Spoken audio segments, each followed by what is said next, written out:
Today we're going to be talking about fables. Our standard is describe the structural differences of various imaginative forms of literature, including fantasies, fables, myths, legends, and fairy tales. Today we're going to be focusing on fables. So you might say, what is a fable? Fables are stories intended to teach a lesson, and animals often speak and act like human beings. Here we see some animals reading a book. Some elements to remember about fables.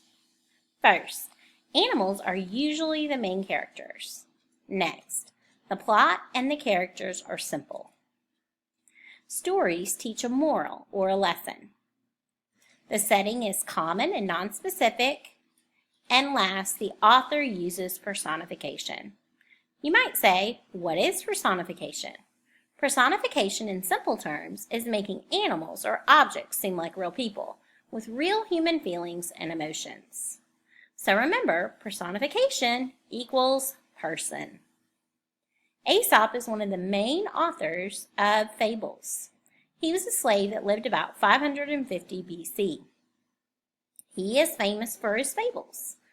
The legend says he was granted freedom from his master because he enjoyed the story so much.